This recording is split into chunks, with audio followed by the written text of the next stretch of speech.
स्वागत है आपका हमारे YouTube चैनल देसी एपी क्लासेस में। आज हम पढ़ेंगे वैदिक सभ्यता, महाजनपदों का उदय और जैन धर्म। तो चलिए शुरू करते हैं। वैदिक सभ्यता। वैदिक काल का विभाजन दो भागों में किया गया है। पहला ऋग्वैदिक काल और दूसरा उत्तर वैदिक काल। ऋग्वैदिक काल 1500 से 1000 ईसा पूर्व और उत्तर वैदिक काल 1000 से 600 ईसा पूर्व में है। अगला है आर्य सर्वप्रथम पंजाब एवं अफगानिस्तान में बसे। आर्य सर्वप्रथम कहाँ बसे? पंजाब एवं अफगानिस्तान में। मैक्स मुलर ने आर्यों का मूल निवास स्थान मध्य एशिया को माना है। किसने? तो मैक्स मुलर ने आर्यों का मूल निवास स्थान किसको माना है? मध्य एशिया को। आर्यों द्वारा निर्मित सभ्यता वैदिक सभ्यता कहलाई। आर्यों द्वारा निर्मित सभ्यता क्या कहलाई? वैदिक सभ्यता कहलाई। यह ग्रामीण सभ्यता थी।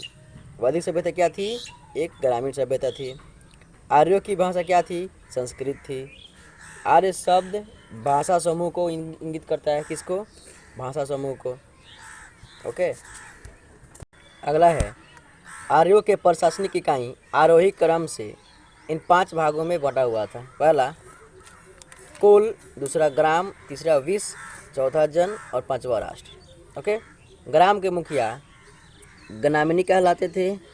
विश्व का प्रधान विश्वपति कहलाते थे एवं जन के शासक राजन कहलाते थे। ध्यान रहे। राज अधिकारियों में पुरोहित एवं सेनानी प्रमुख थे। कौन कौन? पुरोहित एवं सेनानी प्रमुख थे। वशिष्ठ रूढ़िवादी एवं विश्वामित्र उदार पुरोहित थे। वशिष्ठ क्या थे? रूढ़िवादी और विश्वामित्र उदार। अगला है सूत, रथकार व कम्मादी नामक अधिकारी रत्नी कहा जाते थे। क्या कहे जाते थे? रत्नी। इनकी संख्या राजा सहित करीब 12 हुआ करती थी। कितना? करीब 12। पूरब इन दुर्गपति एवं अस्पस जनता की गतिविधियों को देखने वाले गुप्तचर होते थे। एक आगे देखते हैं। दिशा उत्तर वैदिक शब्द और राजा का नाम। देखिए दिशा पूर्व और उत्तर वैदिक शब्द क्या है इसका? प्राची। पूर्व मतलब पहले होता है, प्राचीन इसको बोल दीजिए, इसका भी मतलब पहले होता है। तो पूर्व प्राची कॉमन हो गया, इसलिए हो गया पूर्व का प्राची। सम्राट राजा हो गया, पूर्व प्राची राजा ऐसे याद कर सकते हैं आप। अगला है पश्चिम। पश्चिम पश्चिम प्रतिचिति, इसको बोल दीजिए पश्चिम का हो गया प्रीति। क्या बोल दीजिए? प्रीति। तो पश्चिम से प्रीति यानी प्रतिचिति हो गया। वो राष्ट्र है तो सौराष्ट्र कर दीजिए उसको। ओके। अगला है उत्तर उदीची। उससे उत्तर, उससे उदीची और विराट। ध्यान दें, विराट कोहली ऐसे या बोल दीजिए। विराट कोहली ने छक्का मारा, वो भी उत्तर की तरफ बॉल गया। ठीक है, तो हो गया विराट हो गया। मध्य, इसका कोई उद्वैदिक शब्द नहीं है। मध्य राजा हो गया। दक्षिण भोज हो गया। मध्य राजा वाजपति गोचर भूमि का अधिकारी होता था। गोचर भूमि का अधिकारी कौन होता था? वाजपति। अगला है अपराधियों को पकड़ने का कार्य कौन करता था? तो उग्र। ठीक है। ऋग्वेद में किसी तरह के न्यायाधिकारी का उल्लेख नहीं है। ध्यान रहे, ऋग्वेद में किसी तरह के न्यायाधिकारी का उल्लेख नहीं है। सभा एवं समिति राजा को सलाह देने वाली संस्था थी। क्या करने वाली? सलाह देने वाली। सभा श्रेष्ठ एवं संभ्रांत लोगों की संध्या थी, जबकि समिति सामान्य जनता का प्रतिनिधित्व करती थी। ओके। इसके अध्यक्ष को ईशान कहा जाता था। क्या कहा जाता था? ईशान।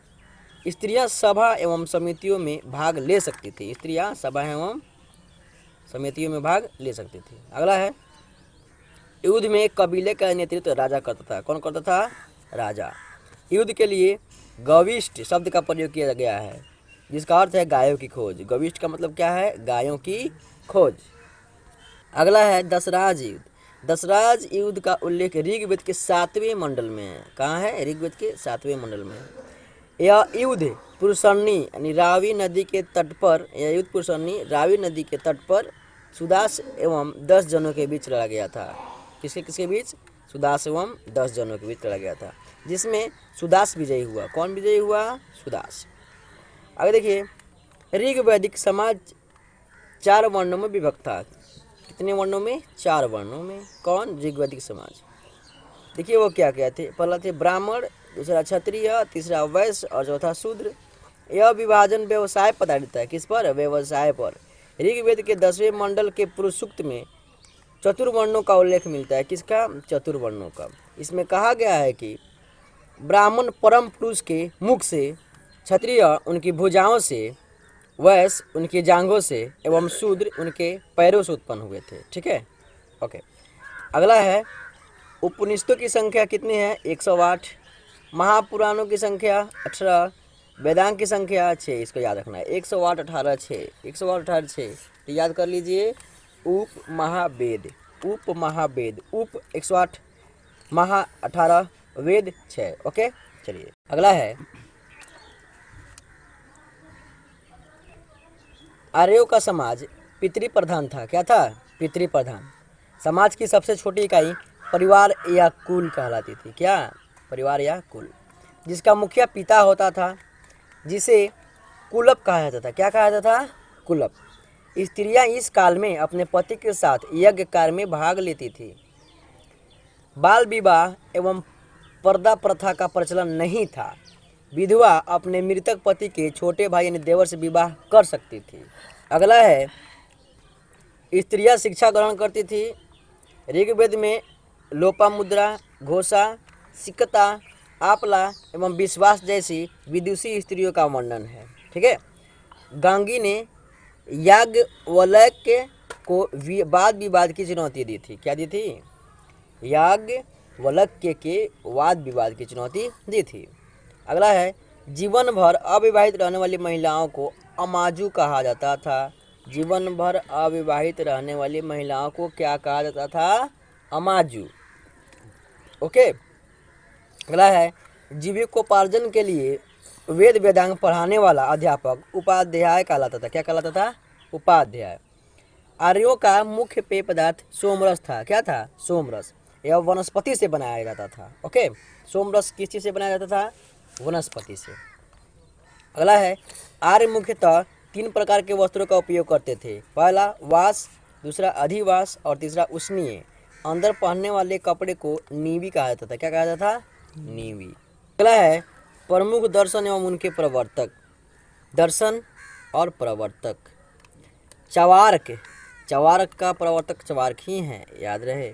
योग, योग का पतंजलि। ध्यान रहे पतंजलि का जो भी है रामदेव बाबा जी, जो पतंजलि अगर कोई बोला जाए, कोई बोले तो आपको बाबा रामदेव याद आ जाएंगे। ध्यान दे, वो बहुत ज़्यादा योग वगैरह ये सब सिखाती, क्योंकि पतंजलि का ही वो कार्य है। तो योग का क्या हो जाएगा? पतंजलि। सांख्य, कपिल। सांख्य को शाक कह दीजिए। क्या कह दीजिए? शाक, शाक सब्जी, वहीं शाक। सा से सांख्य हो गया, क से कपिल हो गया, इसलिए शाक कह दीजिए उसको। न्याय गौतम, नया है गौतम। तो न्याय का प्रवर्तक कौन है? गौतम। तो उसको याद करने का एक ही तरीका है, न्याय जो भी है उसको नया गाय कह दीजिए। क्या कह दीजिए? नया गाय। तो नया मतलब वही हो गया न्याय, और गाय मतलब गौतम हो गया। बात समझ में आई? उसी प्रकार पूर्व मीमांसा। क्या है? पूर्व मीमांसा। पूर्व मीमांसा, पूर्व मतलब पहले, मीमांसा, मीमांसा जैमिनी है। हाँ, क्या है? जैमिनी है, मीनी। तो मीनी मतलब छोटा होता है, पूर्व मतलब पहले, मीमांसा इसमें भी है, तो कोई बात नहीं। पूर्व मीनी कह दीजिए। पूर्व वाली, पहले वाली मीनी, मीनी कोई लड़की है, पूर्व मीनी कह दीजिए। तो पूर्व मीमांसा होगा तो मीनी तो मतलब जैमिनी हो जाएगा उसका। उत्तर मीमांसा, यह है बादरायन। बाद मतलब बाद में, उत्तर, उत्तर बाद में, ऐसे कर दीजिए। उत्तर के बाद में क्या है? कुछ भी है, किसी का घर है या जो भी, ऐसे भी बोल सकते हैं, कोई दिक्कत नहीं। तो उत्तर का क्या हो जाएगा? बादरायन। क्या हो जाएगा? बादरायन। अगला है वैशेषिक। क्या है? वैशेषिक, वैशेषिक। कनाद या उलूक। क्या है इसका? कनाद या उलूक। तो वैसे, वैसे ऐसे कर दीजिए, वैसे। वैसे तो हम उल्लू देखे थे। क्या देखे थे? उल्लू देखे थे। वैसे हो गया, वैसे। तो उल्लू तो उलूक हो गया। जब उलूक है या तो कनाद भी हो सकता है, दोनों में। ठीक है ना? ओके। अगला है महर्षि कनाद को भारतीय परमाणुवाद जनक कहा गया है। क्या कहा गया है? परमाणुवाद जनक कहा गया है। परमाणुवाद का जनक कहा गया है। महर्षि कनाद को भारतीय परमाणुवाद का जनक कहा गया है। आर्यों के मनोरंजन के मुख्य साधन कौन कौन से थे? संगीत, रथ दौड़, घुड़दौड़ एवं धूत क्रीड़ा। ओके। अगला है आर्यों का मुख्य व्यवसाय पशुपालन एवं कृषि था। क्या था? पशुपालन एवं कृषि था। ओके। अगला है गाय को अधन्य यानी न मारे जाने योग्य पशु की श्रेणी में रखा गया है। गाय की हत्या करने वाले या उसे घायल करने वालों के लिए वेदों में मृत्युदंड अथवा देश से निकाले जाने की व्यवस्था की गई है। मृत्युदंड अथवा देश से निकाले जाने की व्यवस्था की गई है। आर्यों का प्रिय पशु घोड़ा एवं सर्वाधिक प्रिय देवता इंद्र थे। ओके, आर्यों द्वारा खोजी गई धातु लोहा थी, जिसे श्याम अयस्क कहा जाता था। ओके, तांबे को लोहित अयस्क कहा जाता था। क्या? लोहित अयस्क। व्यापार हेतु दूर दूर तक जाने वाले व्यक्ति को क्या कहते थे? पणी कहते थे। लेन देन में वस्तु विनिमय की प्रणाली प्रचलित थी। क्या थी? वस्तु विनिमय की प्रणाली।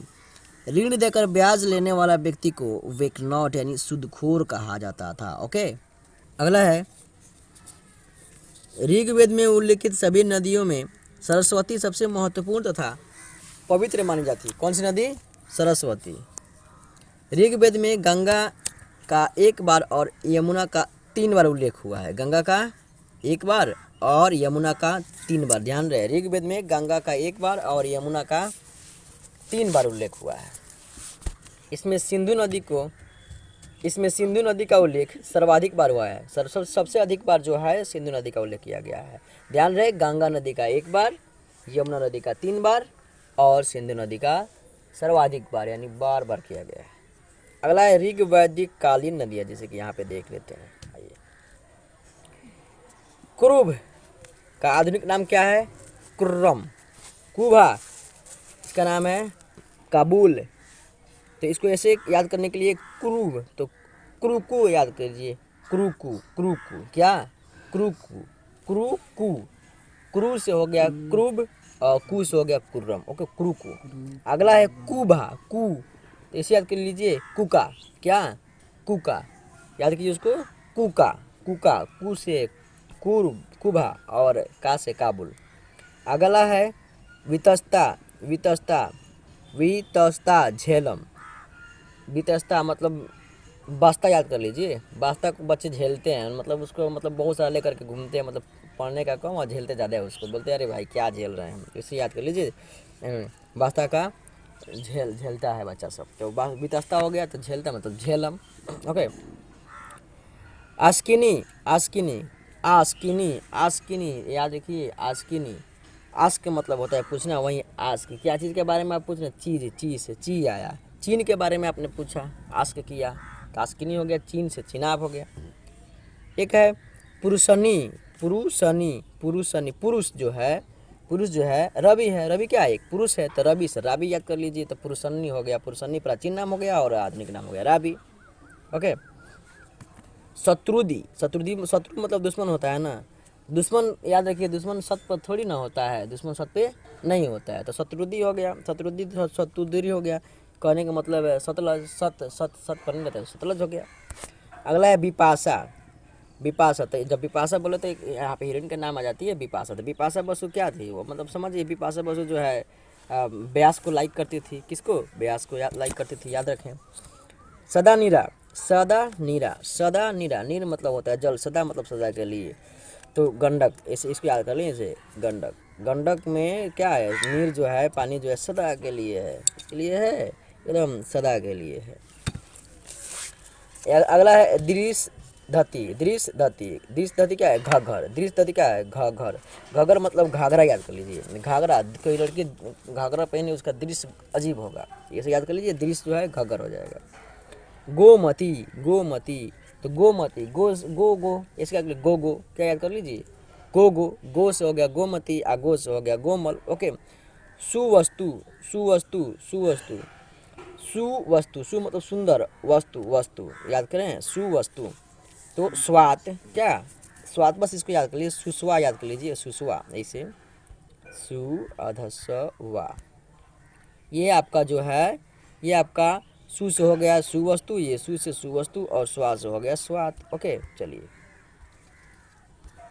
उत्तरवैदिक काल में राजा के राजाभिषेक के समय राजसूय यज्ञ का अनुष्ठान किया जाता था। उत्तरवैदिक काल में राजा के राजाभिषेक के समय राजसूय यज्ञ का अनुष्ठान किया जाता था, ध्यान रहे। अगला है उत्तरवैदिक काल में वर्ण व्यवसाय की बजाय जन्म के आधार पर निर्धारित होने लगे थे। किसके आधार पर? जन्म के आधार पर। अगला है उत्तरवैदिक काल में हल को सीरा और हल रेखा को सीता कहा जाता था। हल को सीरा और हल रेखा को सीता कहा जाता था। उत्तरवैदिक काल में निष्क और शतमान मुद्रा की इकाइयाँ थी। क्या? निष्क और शतमान मुद्रा।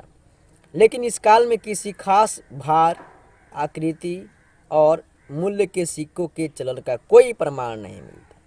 अगला है सांख्य। सांख्य दर्शन भारत के सभी दर्शनों में सबसे प्राचीन है। इसके अनुसार मूल तत्व 25 है। कितने हैं? 25, जिनमें प्रकृति पहला तत्व है। प्रकृति क्या है? पहला तत्व है। सत्यमेव जयते मुंडकोपनिषद से लिया गया। किससे? मुंडकोपनिषद से लिया गया। क्या? सत्यमेव जयते। ध्यान रहे, इसी उपनिषद में यज्ञ की तुलना फूटी नाव से की गई थी। किस नाव से? फूटी नाव से की गई थी। ओके। अगला है गायत्री मंत्र सावित्री नामक देवी को अगला है गायत्री मंत्र सावित्री नामक देवता को संबंधित है। किसको? सावित्री नामक देवता, जिसका संबंध ऋग्वेद से है। किससे है? ऋग्वेद से। याद रहे, लोगों को आर्य बनाने के लिए विश्वामित्र ने गायत्री मंत्र की रचना की। क्या की? गायत्री मंत्र की। अगला है श्राद्ध की प्रथा पहल दत्तात्रेय ऋषि के बेटे निमि ने शुरू की। दत्तात्रेय ऋषि के बेटे निमि। दत्तात्रेय ऋषि का बेटा का नाम क्या था? तो आप बोल सकते हैं निमि। ओके। अगला है उत्तर वैदिक काल में कौशाम्बी नगर में प्रथम बार पक्की ईंटों का प्रयोग किया गया था। कहाँ? कौशाम्बी नगर में। अगला है महाकाव्य कितने होते हैं? तो महाकाव्य 2 होते हैं। पहला महाभारत, दूसरा रामायण। बस ये तो ऐसे ही याद हो जाएगा, क्योंकि इसके बारे में बहुत ज़्यादा जानते हैं आप लोग। अगला है महाभारत। महाभारत का पुराना नाम जय संहिता है। इसको तो याद करना बहुत जरूरी है। महाभारत का पूरा नाम क्या है? जय संहिता। यह विश्व का सबसे बड़ा महाकाव्य है। कहा जाए विश्व का सबसे बड़ा महाकाव्य कौन सा है? तो महाभारत, जिसका नाम क्या है? पुराना नाम जय संहिता। अगला है गोत्र नामक संस्थान का जन्म उत्तर वैदिक काल में हुआ। कहाँ कब हुआ? उत्तर वैदिक काल में। नोट दिया गया है वेदांत दर्शन के मौलिक ग्रंथ ब्रह्मसूत्र या वेदांत सूत्र की रचना बदरायण ने की। अगला है महाजनपदों का उदय। बुद्ध के जन्म के पूर्व 6वीं शताब्दी ईसा पूर्व में भारतवर्ष 16 जनपदों में बटा हुआ था। इसकी जानकारी हमें बौद्ध ग्रंथ यानी अंगुत्तर निकाय से मिलती है। ओके, देखिए महाजनपद है और राजधानी है। अंग की राजधानी चंपा, तो चंपा का अंग समझ लीजिए ऐसे ही। मगध गिरिब्रज यानी राजगिरी। मगध क्या? मगध मतलब गिरिब्रज या राजगिरी। तो काम कीजिए वैसे हो जाएगा मग। मग समझते हैं ना, जिसे आप स्नान करते हैं। गिरी ब्रिज में गिरी। कहाँ गिरी? मग से आप स्नान करते तो ब्रिज में गिरी, पुल में गिर गई, तो आपका हो गया मगध गिरिब्रज। ओके। काशी बनारसी तो जनरली याद होगा लोग। काशी बनारस जैसे नाम रखे बनारसी का, काशी याद आ जाएगा, ये तो कॉमन है। वत्स कौशाम्बी। वत्स क्या है? कौशाम्बी। वत्स की राजधानी कौशाम्बी। इसको याद करते हैं। बको क्या कर सकते हैं? बको, कोई चीज़ बको, वत्स है, वत्स हो गया। बको कौ मतलब कौशाम्बी हो गया। अगला वजी।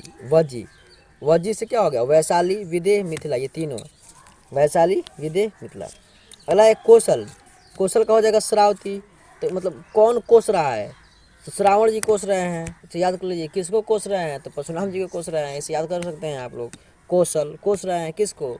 श्रावण जी को, मतलब जो भी है श्रावण जी हो गया ना, तो इसे याद कर सकते हैं। तो कोस से कोस रहे हैं कौन? श्रावण को। श्रावण जी कोस, तो श्रावती हो गया, श्रावसती हो गया। अवंती अवंती का उन्नति भी बोल सकते हैं ताकि याद रहे। अवंती तो उज्जैन यानी महिष्मती। मल मतलब कुशावती। क्या? मल कुशावती। मल्लिका शरावती आदि से होता है ना, मल्लिका, उसी में का मल हो गया, मल्लिका। मल तो मल कुशावती, ध्यान दे। तो मल्लिका शरावत जो है ना, तो वो मतलब कुशावती, मतलब कुश समझते हैं ना, जो लव कुश वाला कांड जो है, जो भी है सो कुश उसी का कुश याद कर लीजिए। मल्लिका शेरावत जो है ना, कुश को बहुत ज़्यादा प्यार करती थी। कुछ एक बच्चे थे जिन्हें बहुत ज़्यादा प्यार करती थी, ऐसे याद कर सकते हैं। मल्लिका शेरावत कुश, तो मल से कुशावती हो जाएगा। अगला है पंचाल। अहिछत्र और काम्पिल्य। तो पंचाल कैसे याद कर सकते हैं? बड़ी कठिन नाम है, तो समझिए पंचाल ही का ही है। चलिए हटाइए। ओके। अगला है चेदी शक्तिमती। क्या है? शक्तिमती, ऐसे याद कर लें, चेदी शक्तिमती। तो कुरु से कुरूप याद कर लीजिए। इंद्र भगवान, ऐसे इंद्र है तो लिख लीजिए इंद्र भगवान बहुत कुरूप थे। मत्स्य विराटनगर। मत्स्य मतलब मछली, याद कर लीजिए, मछली बहुत विराट थी, बहुत बड़ा थी ऐसे। हाँ, तो विराटनगर हो जाएगा। कम्बोज। क्या? कम्बोज हाटक। हट ऐसे बोल सकते हैं, हट कब जो हट यहाँ से ऐसे होता है ना, तो कम्बोज क्या हो जाएगा, कट हट हो जाएगा, यानी हाटक हो जाएगा। अगला है सूरसेन।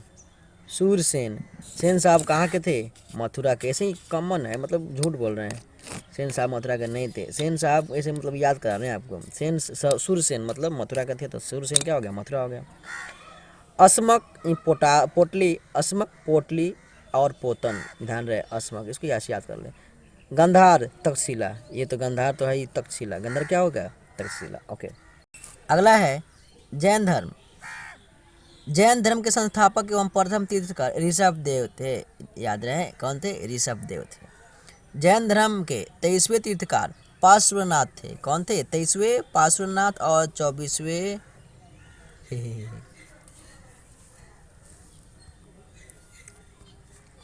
अगला है जैन धर्म। जैन धर्म के संस्थापक एवं प्रथम तीर्थकर ऋषभ देव थे। जैन धर्म के 23वें तीर्थकर पार्श्वनाथ थे। प्रथम तीर्थकर ऋषभ देव थे और 23वें तीर्थकर पार्श्वनाथ थे, जो काशी के इक्ष्वाकु वंशीय राजा अश्वसेन के पुत्र थे। किनके, अश्वसेन के पुत्र थे। इन्होंने 30 वर्ष की अवस्था में संन्यास जीवन को स्वीकारा। इनके द्वारा दी गई शिक्षा थी हिंसा न करना, सदा सत्य बोलना, चोरी न करना तथा संपत्ति न रखना। ठीक है, कितने वर्ष की उम्र में उन्होंने संन्यास जीवन को स्वीकारा, 30 वर्ष की उम्र में, याद रखें। महावीर स्वामी जैन धर्म के 24वें एवं अंतिम तीर्थकर हुए, ध्यान रहे, 24वें एवं अंतिम तीर्थकर कौन हुए, महावीर स्वामी। महावीर का जन्म 540 ईसा पूर्व में कुंडग्राम वैशाली में हुआ था। कहाँ, कुंडग्राम वैशाली में हुआ था। इनके पिता सिद्धार्थ ज्ञात्रिक कुल के सरदार थे। किस कुल के, ज्ञात्रिक कुल के। और माता त्रिशला लिच्छवी राजा चट्टक की बहन थी। किनकी, चट्टक की। महावीर की पत्नी का नाम यशोदा एवं पुत्री का नाम प्रियदर्शनी था। क्या था, अनुजा प्रियदर्शनी था। ओके, है महावीर के बचपन का नाम वर्धमान था। क्या था, महावीर के बचपन का नाम वर्धमान था। इन्होंने 30 वर्ष की उम्र में माता पिता की मृत्यु के बाद अपने बड़े भाई नंदीवर्मन से अनुमति लेकर संन्यास जीवन को स्वीकारा। बड़े भाई नंदीवर्धन से अनुमति लेकर संन्यास जीवन को स्वीकारा था। अगला है 12 वर्षों की कठिन तपस्या के बाद महावीर को जिम्भिक के समीप रिजु पालिका नदी के तट पर साल वृक्ष के नीचे तपस्या करते हुए संपूर्ण ज्ञान का बोध हुआ। ध्यान दें, जिम्भिक के समीप रिजु पालिका नदी के तट पर किस वृक्ष के नीचे, साल वृक्ष के नीचे तपस्या करते उनको ज्ञान प्राप्त हुआ। इसी समय से महावीर जिन मतलब विजेता, अर्हत मतलब पूज्य, निग्रंथ मतलब बंधहीन कहलाए। ओके, अगला है महावीर ने अपना उपदेश प्राकृत ने अर्धमागधी भाषा में दिया। किस भाषा में, प्राकृत भाषा में, अर्धमागधी। महावीर के अनुयायियों को मूलतः निग्रंथ कहा जाता था। अनुयायी क्या कहा जाता था, निग्रंथ। महावीर के प्रथम अनुयायी उनके दामाद यानी प्रियदर्शनी के पति जामिल बने। महावीर के प्रथम अनुयायी कौन बने, जामिल बने। अगला है प्रथम जैन भिक्षुनी नरेश दधिवाहन की पुत्री कौन थी, चंपा थी। महावीर ने अपने शिष्यों को 11 गंधर्वों में विभाजित किया था। कितने गंधर्वों में, 11। अगला है आर्य सुधर्मा अकेला ऐसा गंधर्व था जो महावीर की मृत्यु के बाद भी जीवित रहा और जो जैन धर्म का प्रथम थेरा या मुख्य उपदेशक हुआ। ओके, अगला है स्वामी महावीर के भिक्षुनी संघ की प्रधान चंदना थी। कौन थी, चंदना। अगला है प्रमुख जैन तीर्थकर और उनके प्रतीक चिन्ह। चलिए देखते हैं। ऋषभ देव प्रथम, अजितनाथ द्वितीय, संभव तृतीय, संपाश्रव सप्तम, शांति 16वां, अरनाथ 18वां, नामी 21वें, अरिष्टनेमी 22वें, पार्श्व 23वें, महावीर 24वें। ओके, देखिए ऋषभ देव क्या है, ऋषभ देव। तो ऋषभ याद कर लीजिए, किस लड़के का नाम ऋषभ होता है, जो सांप पर घूमता है। किस पर घूमता है वो, सांप पर, इसे याद कर लीजिए। अजितनाथ ये भी कोई लड़का हो गया, अजित, और वो क्या चीज़ पर घूमता है, हाथी पर। संभव भी किसी का नाम होता है, वो समझ जाइए घोड़ा पर घूमता है। संपाश्रव स्वास्तिक, ये थोड़ा सा टेढ़ा है, कोई बात नहीं। संपाश्रव है, क्या है, संपाश्रव है, तो उसको आप याद कर, पार्श्व है, पार्श्व याद कर लीजिए, पार्श्व क्या है, स्वास्तिक है, ठीक है। शांति, हिरण, शांति नाम की लड़की जो है हिरण पर घूमती है, उसको या हिरण उसको पसंद है, ठीक है।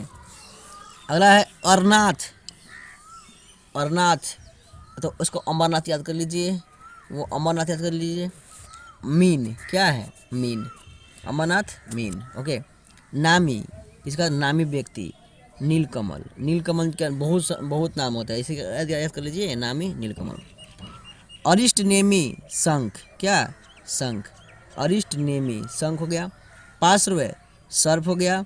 महावीर सिंह हो गया, ओके। महावीर, महावीर मतलब बलि समझ जाइए, वो सिंह तो हमें बलवानी होता है तो उसको महावीर बोल सकते हैं। नोट है, 2 जैन तीर्थकरों ऋषभदेव एवं अरिष्टनेमी के नामों का उल्लेख ऋग्वेद में मिलता है। किस वेद में, ऋग्वेद में। अरिष्टनेमी को भगवान कृष्ण का निकट संबंधी माना जाता है, किसका, भगवान कृष्ण का, ओके। ध्यान दे, दिगंबर नामक 2 संप्रदाय में बट गया, कितना, 2 संप्रदाय। स्थूलभद्र के शिष्य श्वेतांबर एवं भद्रबाहु के शिष्य दिगंबर कहलाए। श्वेतांबर मतलब होता है श्वेत वस्त्र धारण करने वाले, दिगंबर का मतलब होता है नग्न रहने वाले। दिगंबर का मतलब क्या होता है, नग्न रहने वाले। अगला देखिए, जैन संगतियाँ, जैन संगतियाँ। प्रथम संगति कब हुई, 300 ईसा पूर्व, कहाँ, पाटलिपुत्र। अध्यक्ष कौन थे, स्थूलभद्र। द्वितीय हो गया 6वीं शताब्दी, स्थल वल्लभी यानी गुजरात। अध्यक्ष कौन थे, क्षमा श्रवण, ओके। जैन धर्म के त्रिरत्न है, कितने रत्न हैं, त्रिरत्न है। पहला सम्यक दर्शन, दूसरा सम्यक ज्ञान और तीसरा सम्यक आचरण, ओके। त्रिरत्न के अनुशीलन में निम्न 5 महाव्रतों का पालन अनिवार्य है। पहला है अहिंसा, दूसरा सत्यवचन, तीसरा अस्तेय, चौथा अपरिग्रह, 5वां ब्रह्मचर्य। अगला है, जैन धर्म में ईश्वर की मान्यता नहीं है, किनकी मान्यता नहीं है, ईश्वर की। जैन धर्म में आत्मा की मान्यता है, किनकी, आत्मा की। अगला है, महावीर पुनर्जन्म एवं कर्मवाद में विश्वास करते थे, पुनर्जन्म एवं कर्मवाद में। जैन धर्म के सप्तभंगी ज्ञान के अन्य नाम शायदवाद व अनेकांतवाद है, क्या है, शायदवाद व अनेकांतवाद है। अगला है, जैन धर्म ने अपने आध्यात्मिक विचारों को सांख्य दर्शन से ग्रहण किया है, किससे, सांख्य दर्शन से। अगला है, जैन धर्म मानने वाले कुछ राजा थे, उदयन, वंदराजा, चंद्रगुप्त मौर्य, कलिंग नरेश खारवेल, राष्ट्रकूट राजा अमोघवर्ष, चंदेल शासक, ओके। मैसूर के गंग वंश के मंत्री चामुंड के प्रोत्साहन से कर्नाटक के श्रवणबेलगोला में 10वीं शताब्दी के मध्य भाग में विशाल बाहुबली की मूर्ति, गोमतेश्वर की मूर्ति का निर्माण किया, बाहुबली। अगला है, खजुराहो में जैन मंदिरों का निर्माण चंदेल शासकों द्वारा किया गया, जैन मंदिर का निर्माण चंदेल शासकों द्वारा। अगला है, मौर्योत्तर युग में मथुरा जैन धर्म का प्रसिद्ध केंद्र था, मथुरा कला का संबंध जैन धर्म से है, ओके। अगला है, जैन तीर्थकरों की जीवनी भद्रबाहु द्वारा रचित कल्पसूत्र में है। अगला है, 72 वर्ष की आयु में महावीर की मृत्यु 468 ईसा पूर्व में बिहार राज्य के पावापुर यानी राजगीर में हुई, ओके। अगला है, मल्ल राजा सृष्टिपाल के राजप्रसाद में महावीर स्वामी को निर्वाण प्राप्त हुआ, किनको, महावीर स्वामी को निर्वाण प्राप्त हुआ। अगर हमारा पढ़ाया हुआ आप लोग को अच्छा लगा तो लाइक शेयर करें, और आप मेरे चैनल पे नए हैं तो सब्सक्राइब भी करें, ताकि जो भी चैप्टर आए इस वीडियो के माध्यम से आपके तक आसानी से पहुंच जाए। धन्यवाद।